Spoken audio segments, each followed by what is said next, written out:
നമുക്കിനി മറ്റൊരു റിപ്പോർട്ടിലേക്ക് പോകാം. ലീവിന് അപേക്ഷിച്ചുകൊണ്ട് ഒരു ജെൻസി ഇന്റേൺ മാനേജർക്ക് അയച്ച ഇമെയിൽ ഇപ്പോൾ സോഷ്യൽ മീഡിയയിൽ വൈറലാണ്. ഒരു ട്രിപ്പിനായി 3 ദിവസത്തെ അവധി ചോദിച്ചായിരുന്നു മെയിൽ വന്നത്. എന്നാൽ അതിൽ ഒരു കാര്യം കൂടി കൂട്ടിച്ചേർത്തു ഇന്റേൺ. 20 വർഷത്തെ പ്രൊഫഷണൽ ജീവിതത്തിൽ ഇങ്ങനൊരു ലീവ് റിക്വസ്റ്റ് ആദ്യമാണെന്ന് മാനേജർ പറയുന്നു. അപ്പോൾ സംഭവം വൈറലായി. ഇതോടെ ജെൻസികളുടെ ജോബ് ആറ്റിറ്റ്യൂഡിനെ കുറിച്ച് വലിയ ചർച്ചയാണ് സമൂഹ മാധ്യമങ്ങളിൽ നടക്കുന്നത്. എന്താ സംഭവം എന്നല്ലേ, വിശദമായി കാണാം. ഹായ്, ജോലിഭാരം കാരണം മടുപ്പാണ്, എനർജി തീർന്നു, ഒരു വൈബ് കിട്ടുന്നില്ല. അതിനാൽ ഞാൻ ജൂലൈ 28 മുതൽ 30 വരെ അവധിയെടുക്കുന്നു. എന്നെ മിസ് ചെയ്യരുത്. ഇതാണ് ഇന്റേൺ മാനേജർക്ക് അയച്ച വാചകം. 20 വർഷത്തെ കരിയറിൽ ഇത്തരത്തിലുള്ള ഒരു മെയിൽ താൻ കണ്ടിട്ടില്ല. മാനേജർ റെഡിറ്റിൽ പോസ്റ്റ് ചെയ്തു.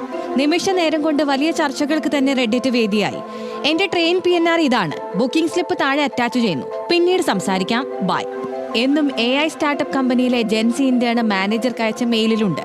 ഒട്ടും പ്രൊഫഷണൽ അല്ലാതെ എഴുതിയ മെയിൽ എന്ന് വിമർശിച്ച് കുറേ പേർ ഒരു ഭാഗത്ത്, ജെൻസിയുടെ കാഷ്വൽ കമ്മ്യൂണിക്കേഷൻ സ്റ്റൈൽ പ്രോത്സാഹിപ്പിച്ചവർ മറുഭാഗത്ത്. ജെൻസിയെ കണ്ടു പഠിക്കണമെന്നും എന്റെ ഭർത്താവ് ലീവ് എടുത്തിട്ട് 2 മാസമായെന്നും ചിലർ കുറിച്ചു.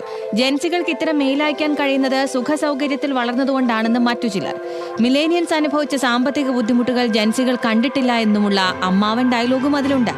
അതേസമയം മെന്റൽ ഹെൽത്തിന്റെയും കാഷ്വൽ കമ്മ്യൂണിക്കേഷന്റെയും പ്രാധാന്യത്തെ എടുത്തു കാണിച്ച് ഇന്റേണിന്റെ സമീപനത്തെ പിന്തുണച്ചവരാണ് കൂടുതൽ. ഇപ്പൊ എങ്ങനെ ഇരിക്കണ്?